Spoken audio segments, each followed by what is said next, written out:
नमस्ते।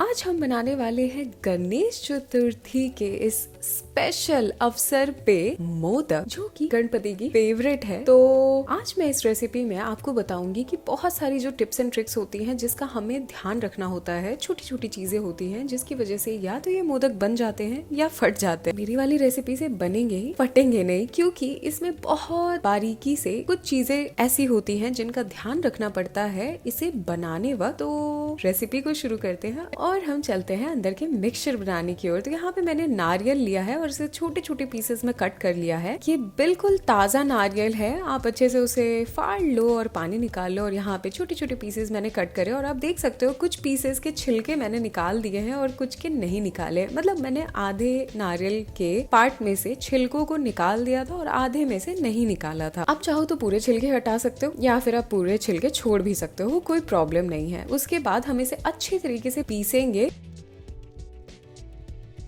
अच्छी तरीके से ये मतलब नहीं है कि आप इसे बहुत ही बारीक पीस दो, थोड़ा सा दरदरा होगा ये। जैसा कि आप यहाँ देख सकते हो मैंने पीसा है और ये हल्का सा दरदरा है क्योंकि फ्रेश नारियल का ना वो टेक्सचर आना चाहिए अंदर के फिलिंग में। अब हम बढ़ते हैं एक पैन की ओर। तो इसमें मैंने घी डाल दिया है और उसके बाद मैंने थोड़ी सी पॉपी सीड्स डाली है जिसे हम खसखस भी कहते हैं, और ये काम हम करेंगे मध्यम आंच पे। तो यहाँ पे मैंने जो खसखस डाली है वो हल्के से ब्राउन हो चुके हैं। तो मैं इसमें तुरंत काजू डालने वाली हूँ जो कि मैंने बारीक काट लिए थे, और थोड़े से बादाम भी है इसमें जो कि मैंने बारीक काट लिए थे, जो कि आपको दिख ही रहा होगा। तो यहाँ पे उसे हल्का सा भूनना है हमें, कलर नहीं चेंज करना है इसका, बस हल्का सा भूनेंगे हम इसे। क्योंकि ये बारीक कटे हैं तो बस 2-3 बार आप चलाओगे और फिर आप इसमें डाल दोगे ताजा ताजा घिसा हुआ नारियल। वैसे हाँ, आप नारियल को घिस भी सकते हो, लेकिन उसमें मेहनत बहुत ज्यादा है और थोड़ा टाइम कंज्यूमिंग भी होता है। अगर आपके पास वो इक्विपमेंट है जिससे नारियल को घिस कर बनाया जाता है तो डेफिनेटली आप उसका इस्तेमाल करना। वो मशीन सबके पास होती नहीं है, इसलिए हम मिक्सर का इस्तेमाल करते हैं, क्योंकि मिक्सर तो लगभग सभी के घरों में होता है। तो इसे भी हम अच्छे तरीके से भूनेंगे।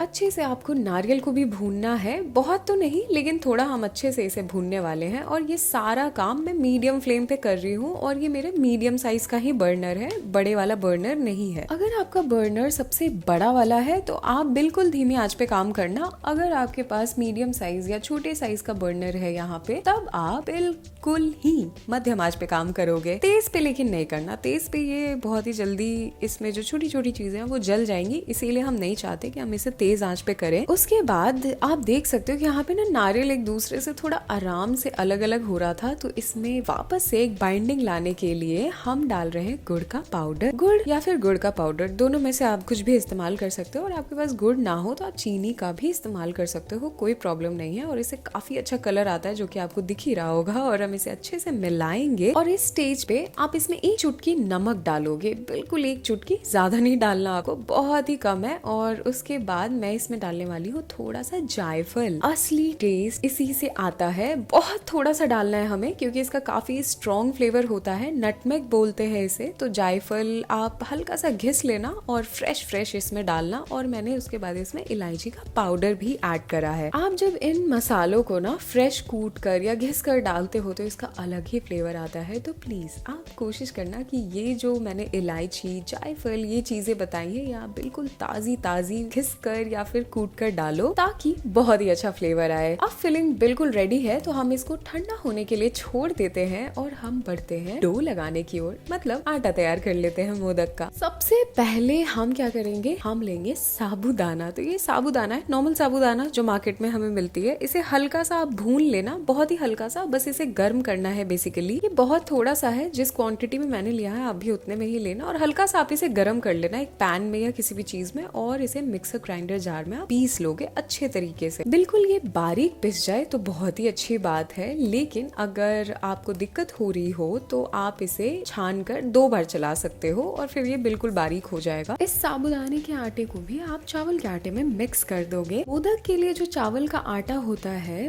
वो हम इन तीनों चावल से बनवाते हैं। मतलब इसे अच्छे से आपको मिल में पिसवाना है। आप ये मत सोचना कि आप घर पे ये चावल खरीद कर ले आओ और उसे पीस दो, नहीं। ऑथेंटिकली हम इन इन 3 चावलों के कॉम्बिनेशन का इस्तेमाल करते हैं। जो मात्राएं मैंने आपको यहाँ पे दी हैं, आप उस मात्रा में सारे चावलों को अच्छे से मिक्स करके पहले धो लेना, फिर उसे धूप में सुखाने के बाद मिल में पिसने को दे देना। अगर आप ये नहीं कर सकते तो आप नॉर्मल चावल के आटे से भी बना सकते हो, कोई प्रॉब्लम नहीं है, लेकिन मैं आपको ऑथेंटिक भी बता देती हूँ ताकि अगर हो सके तो आप इन चीजों का इस्तेमाल करो, तब आपके मोदक बिल्कुल ऑथेंटिक जो महाराष्ट्रन साइड बनते हैं गणेश चतुर्थी के त्योहार पे वैसे बने। अदरवाइज नॉर्मल भी आप इस्तेमाल कर सकते हो, और कोशिश आपको यही करनी है कि आप जो भी आटा इस्तेमाल करो वो मिल का पिसा हुआ हो। अगर आप उसे घर में बनाओगे तो वो मोटा हो जाएगा, दरदरा हो जाएगा, जिससे आपका डो खराब हो जाएगा, जो कि हम नहीं चाहते, और इतनी मेहनत बर्बाद हो जाएगी। तो मैंने यहाँ पे एक सॉस पैन लिया है। सॉस पैन में हम डालने वाले हैं पानी, ठीक है, सबसे पहले। और मैं जो यहाँ पे मेजरमेंट्स बता रही हूँ आप उसी हिसाब से डाल लेना, ताकि ऊपर नीचे ना हो कोई भी चीज। आपको शुरू में डो स्टिकी लग सकता है मेरे मेजरमेंट के हिसाब से, लेकिन वो बहुत ही जरूरी है, वो आपको आगे पता चलेगा धीरे धीरे क्यों। और अब मैंने इसमें ऐड कर दिया है दूध, आपको दिख ही रहा होगा ऑब्वियसली। फिर दूध के बाद मैं इसमें थोड़ा सा घी ऐड कर रही हूँ, और जैसे ये सारी चीजें मैंने डाल दी इसमें, तब हम डालेंगे इसमें चावल का आटा। चावल का आटा जैसे ही आप डालोगे, आप धीरे धीरे डालोगे और एक हाथ से आपको इसे चलाते रहना है। आप देख सकते हो यहाँ पे छोटी छोटी गुठलियां पड़ गई हैं, जो कि हम चाहते हैं कि पड़ जाएं, इससे कोई प्रॉब्लम नहीं है।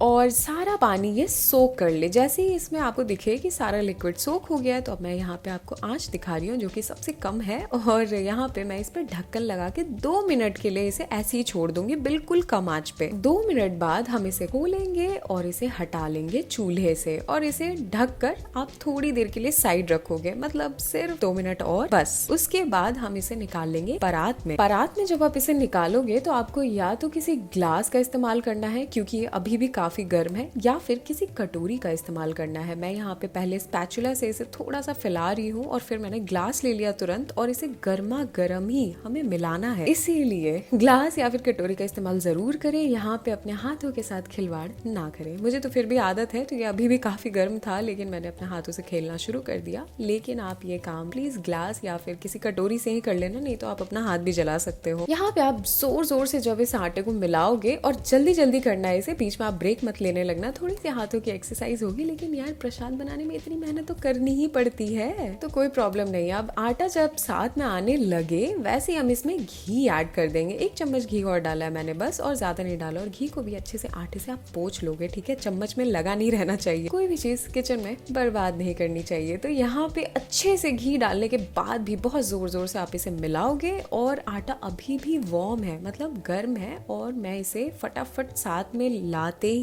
इसे करूंगी एक कैसरोल में ट्रांसफर, जिसमें हम रोटी रखते हैं ना, ये वो डब्बा है, और कोई भी डब्बा ले सकते हो आप, बस वो थोड़ा मोटा हो तो और अच्छा होगा। और मैं इसे कंबल से ढक दूंगी, मतलब एक कपड़े से ढक दूंगी, क्योंकि आटे का वार्म होना बहुत इंपॉर्टेंट है। यही आपकी सबसे इम्पोर्टेंट टिप है। ये गलती मैंने खुद भी बहुत करी है, लेकिन मुझे मेरे एक शेफ ने सिखाया था कि आटा वार्म होना चाहिए। मतलब जब आप आटे को हथेली से टच कर रहे हो तो वो थोड़ा सा गर्म होना चाहिए। वो अगर बिल्कुल ठंडा हो गया तो आप भूल जाओ कि आप बिना मोल्ड के मोदक बना सकते हो। इवन अगर आपके पास साँचा है भी, मोल्ड मतलब साँचा होता है, तो साँचा है भी, तब भी आपके साथ बहुत प्रॉब्लम होगी, क्योंकि आटा फट जाता है जैसे ही वो बिल्कुल ही ठंडा हो जाता है। अब हम यहाँ पे लेंगे हथेली, ठीक है, उस पे लगाएंगे घी। आप देख सकते हो जैसा कि अच्छे से मॉइस्चराइज करना अपने हाथ को। थोड़ा सा आटा लोगे आप, और उसे इसी तरीके से जैसे हम नॉर्मल रोटी बनाते हैं उस तरीके से आपको उसकी लोई बनानी है, टिक्की काइंड ऑफ लोई बनानी है। और फिर आप एक हाथ के को अपने ठे को और चारों उंगलियों को इस तरीके से रखना है, दूसरे हाथ के चारों उंगलियों को सिर्फ हम इस्तेमाल करेंगे। एक हाथ से आप देख सकते हो कि मैंने सिर्फ बीच में उस लोई को पकड़ रखा है, और दूसरे हाथ से मैं बस हल्का हल्का साइड्स को, मतलब किनारों को पकड़कर घुमा रही हूँ और उसे थोड़ा पतला कर रही हूँ। बीच में ये हल्का सा मोटा रहेगा और साइड में ये पतला होगा, ठीक है, ज्यादा पतला नहीं करना। आप देख सकते हो यहाँ पे ये फिर भी मोटा है। बहुत बार लोग इसे बेल कर भी बनाते हैं वैसे, लेकिन मुझे वो आता नहीं है प्रॉपर, क्योंकि उसमें मैं मैं पक्का मोदक खराब कर देती हूँ, लेकिन इस तरीके से ये बहुत ही अच्छे तरीके से बनते हैं क्योंकि बीच में इसे एक सपोर्ट मिल जाता है आटे का मोटा होने की वजह से। और यहाँ पे बीच में मैंने फिलिंग को मोदक की ही शेप में रखा है ताकि जब हम इसे बंद करें तो आसानी हो शेप करने में। और साइड्स को हम इस तरीके से बंद करेंगे। पहले आप देख सकते हो बस हल्का हल्का आपको चारों साइड से ना इस तरीके से प्रेस करना है, धीरे धीरे करना आप। और बीच में जो फिलिंग है उस पे आप अपने दूसरे हाथ का अंगूठा जरूर लगा कर रखना। और हम क्या करेंगे, फिर एक साइड की ओर सारी पंखुड़ियों को लेकर जाएंगे। जैसे कहीं पे कोई भी पंखुड़ी दूसरी साइड मुड़ी है तो एक ही साइड आपको मोड़ना और फिर इस तरीके से घुमाते हुए एक हाथ को आप सी का शेप दे देना और फिर आप घुमाते हुए और दूसरे हाथ से अंगूठे से अंदर की तरफ फिलिंग को प्रेस करोगे और एक हाथ से सी का शेप देते हुए घुमाते हुए मोदक को शेप करोगे। ये थोड़ा कंफ्यूजिंग हो सकता है लेकिन जैसे जैसे आप प्रैक्टिस करोगे ये और अच्छा बनेगा। और लास्ट में ना आप हल्का सा इसका जो बेस का पार्ट है उसे इस तरीके से दोनों हाथों के बीच में बहुत ही आराम से विदाउट एनी प्रेशर, कोई प्रेशर नहीं डालना, और घुमा लोगे। उससे क्या होगा, एक बराबर की शेपिंग आ जाती है इसके बेस पे और ये अच्छे तरीके से बैठता है और दिखने में भी प्यारा लगता है। अब मैं महाराष्ट्रियन तो नहीं हूँ तो मेरे हाथों में इतना भी जादू नहीं है कि मैं बिल्कुल परफेक्ट शेप लेकर आऊं, लेकिन लगभग आई थिंक ये अच्छा ही लग रहा है। और हम इसे स्टीम करने वाले हैं तो ये स्टीमिंग की प्लेट है जिसपे मैंने घी लगा लिया है, ठीक है। और हम इस पे रख देंगे अपने मोदक को। और मैं अभी यहाँ पे आपको दूसरी लोई को अच्छे से सर्कल करके दिखा देती हूँ। आपको बस इतनी ही छोटी लोई लेनी है और इस तरीके से आप वीडियो को देख देख कर भी प्रैक्टिस कर सकते हो। आपके लिए काफी आसानी होगी क्योंकि देख कर जब आप कोई भी चीज सीखते हो तो आपके लिए बहुत आसान हो जाता है। मैंने यहाँ पे अपने बाएं हाथ से अंगूठे को बीच में रखा हुआ है और चारों उंगलियों को बस टिक्की के पीछे रख रखा है और दूसरे हाथ से चारों उंगलियों को इस्तेमाल करना है, अंगूठे को इस्तेमाल नहीं करना। और इस तरीके से किनारों को दबाना है और फिर से हम फिलिंग को लेंगे और मोदक की शेप में ही हम उसे बिठाएंगे और किनारों को पिंच करेंगे इस तरीके से, आप देख सकते हो। और पंखुड़ियां बनाएंगे साइड साइड में और सारी पंखुड़ियों का एक साइड होना थोड़ा सा जरूरी है। और फिर मैंने अपने दाहिने हाथ से सी का शेप बनाया है और दूसरे हाथ से बस अंगूठे को बीच में रखा है, ठीक है। और नीचे से आपको बिल्कुल प्रेशर नहीं देना, आपको बस दूसरे हाथ के अंगूठे से बीच में फिलिंग के ऊपर प्रेशर देना है ताकि जो बीच में हमने मोटा बेस रखा था नीचे की सतह पे वो थोड़ा फैले फिलिंग की वजह से, क्योंकि हम दूसरे अंगूठे से फिलिंग को दबा रहे हैं। और एक हाथ से जो सी के शेप में हम ऊपर की तरफ मोदक के आटे को इस तरीके से उठाते हुए जाएंगे और मोदक की शेप बिल्कुल तैयार है। और नीचे से इसका बेस बराबर करने के लिए हम हल्का सा इसे इस तरीके से बिना किसी प्रेशर के हल्का सा घुमा देंगे और इसकी शेपिंग अच्छे से हो जाएगी। अब मैं आपको सांचे के साथ भी किस तरीके से मोदक बनाते हैं वो भी दिखा देती हूँ। आप अपने सांचे को लोगे और उस पर अच्छे तरीके से उंगलियों का इस्तेमाल करके, कोई ब्रश यूज नहीं करना यहाँ पे, और उंगलियों का इस्तेमाल करके आप घी लगाओगे और फिर हम लेंगे इसे बंद। और आटे की लोई को इस तरीके से आपको थोड़ा लंबा करना है और फिर इसमें ठूस देना है बिल्कुल ही अच्छे से, अंदर की तरफ आपको इसे भर देना है। और फिर आप अपने अंगूठे के यूज से ना बीच में आपको एक कैविटी बनानी है, एक जगह बनानी है जिसमें हमारी फिलिंग जाएगी। और प्लीज आप इस सांचे को बहुत ही जोर से, उसके जो खुलने वाली साइड है उसको जोर से पकड़ कर रखोगे वरना ये बीच में खुल जाएगा और शेपिंग पूरी खराब हो जाएगी। तो आप जोर से लॉक को पकड़ कर रखना, वो लॉक नहीं है एक्चुअली, ठीक है, वो बहुत ही आसानी से खुल जाता है, इसलिए हम उसे जोर से एक हाथ से पकड़ कर रखेंगे और दूसरे हाथ से पूरे आटे को पूरे कॉर्नर पे, मतलब जो सतह है हमारे सांचे की, उस पे चिपकाते हुए जाएंगे अंगूठे की सहायता से। उसके बाद इसमें जगह अच्छे से बन गई है तो फिर से हम फिलिंग लेंगे और फिलिंग को भी लंबे शेप में करके आपको अंदर के ओर डालना है। इस सिचुएशन में फिलिंग डालने में आप कंजूसी मत करना। मैंने तो हाथों से भी शेप करा था तो मैंने फिलिंग डालने में कंजूसी नहीं करी है, नहीं तो सिर्फ चावल का आटा आएगा यार, और चावल का आटा खाने के लिए इतनी मेहनत कौन करता है, हम तो फिलिंग खाने के लिए इतनी मेहनत कर रहे हैं। फिलिंग अच्छे से भर गई थी तो मैंने इसके बेस को भी अच्छे तरीके से आटे से बस कवर कर दिया है और आप देख सकते हो किस तरीके से मैं यहाँ पे एक्स्ट्रा आटे को हटा रही हूँ। और फिर ये बिल्कुल रेडी है तो हम ताले को खोलेंगे। यहाँ पे कोई ताला नहीं है, ये बिना ताले का गेट था तो इसे खोलेंगे हम। और मोदक बहुत ही डेलिकेटली आपको एक अंगूठे से हल्का हल्का साइड से आप खींचोगे तो ये निकल जाएगा। और ये देखो ये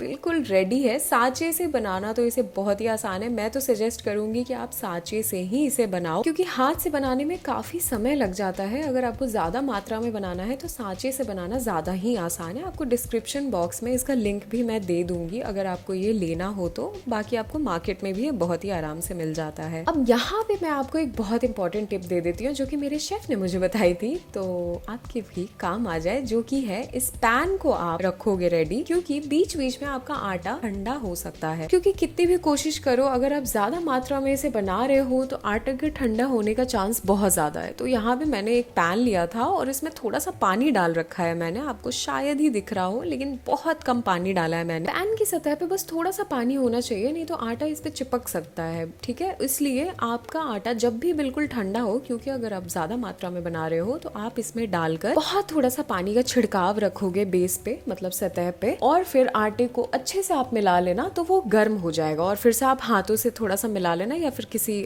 कटोरी या ग्लास का इस्तेमाल कर सकते हो। और फिर से आप जिस तरीके से मैंने स्टार्टिंग में उसे डब्बे में रख रखा था ढककर, उसी तरीके से ढककर ही रखोगे, नहीं तो फिर वो ठंडा हो जाएगा। तो इसीलिए जब आप ज्यादा क्वांटिटी में बनाओगे तो ये आपके लिए एक इम्पोर्टेंट टिप है, क्योंकि बीच में अगर आटा ठंडा हो गया तो आप क्या करोगे, तो इसलिए मैंने ये आपको बताया है। अब यहाँ पे सारे मोदक मैंने रेडी कर लिए हैं और स्टीमर भी मैंने रेडी कर लिया है। ये बहुत ही कम टाइम लगता है स्टीमर को गर्म होने में, आपको पता ही होगा। और स्टीमर बिल्कुल गर्म होना चाहिए, मतलब आप बिल्कुल तेज आंच पे ये करोगे, क्योंकि उसमें अच्छी खासी भाप होनी चाहिए। आप देख सकते हो यहाँ पे, और मैं इसे डाल दे रही हूँ कढ़ाई में, स्टीमर में, और तुरंत हम इस पे ढक्कन लगा देंगे। सिर्फ 10 मिनट के लिए हम इसे स्टीम करेंगे। ये मीडियम साइज के मोदक हैं तो 10 मिनट काफी है इसके लिए। और उसके बाद 10 मिनट बाद जब आप खोलोगे इसे तो आपके प्यारे प्यारे मोदक बिल्कुल रेडी है सर्व करने के लिए। लेकिन हल्का सा इसे ठंडा करना है हमें। जैसे आप इसे निकालोगे तो हल्का से इसे ठंडा होने देना, मतलब बस 2 से 3 मिनट, क्योंकि स्टीमिंग में तो ये बहुत ही गर्म होते हैं, लेकिन जैसे ये बाहर आते हैं तो ये बिल्कुल ठंडे हो जाते हैं तुरंत ही। नॉर्मल आपको पंखे वंखे के नीचे नहीं रखना इसे, नॉर्मल आप बस इसे प्लेटफॉर्म पे रख देना निकाल कर, और ये ठंडे हो जाएंगे सिर्फ 2 से 3 मिनट में ही। मैंने इसमें स्टीमिंग के पहले ही केसर के धागे लगा दिए थे, आप भी ये कर सकते हो। ऊपर से रेड रेड वही आपको दिख रहा है यहाँ पे, ताकि स्टीमिंग के वक्त उसमें से एक प्यारा सा कलर आ जाए ऊपर, और ये दिखने में भी सुंदर लगे। उसके बाद कुछ नहीं बचा इस रेसिपी में, यहाँ पे रेसिपी खत्म है। तो अच्छे तरीके से बिल्कुल दिल के साथ आप इसे सर्व करो गणपति जी को, और बहुत बहुत शुभकामनाएं आपको गणेश चतुर्थी की।